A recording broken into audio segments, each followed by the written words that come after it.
একটা হাদিস এসেছে যে ইনশাআল্লাহ যখন কেউ বলে কোনো কাজ করার আগে তার ওই কাজটা সুসম্পন্ন করার দায়িত্ব আল্লাহ পাক নিজে নিয়ে নেন। একটা হাদিস শোনাই, সুলাইমান আলাইহিস সালাম তার 100 জন স্ত্রী ছিল। কতজন? এখন পশ্চিমারা আমাদেরকে শেখায় যে বহু বিবাহ ভালো না, ইসলামে 4টা বিয়ের কথা বলা আছে, ইসলাম কত অমানবিক ধর্ম, এগুলো শেখায় না? শেখায়। সুলাইমান আলাইহিস সালাম কাদের নবী? বনু ইসরাইলের নবী, যিনি এই জেরুজালেম থেকে সারা বিশ্ব শাসন করেছিলেন। তার পিতা দাউদ আলাইহিস সালামও সারা বিশ্ব শাসন করেছেন এই জেরুজালেম থেকেই। পরবর্তীতে তিনি দাউদের পুত্র সুলাইমান আলাইহিস সালাম, তিনি আরো বেশি ক্ষমতা নিয়ে বিশ্ব শাসন করেছেন।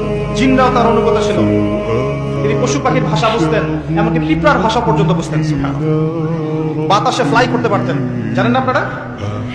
সুলাইমান আলাইহিস সালামের 100 জন স্ত্রী, তিনি বলছেন আজকে আমি আমার সব স্ত্রীর কাছে যাব এবং প্রত্যেকের গর্ভ থেকে একটা করে সন্তান আসবে এবং এই সন্তানটা আল্লাহর পথের মুজাহিদ হবে।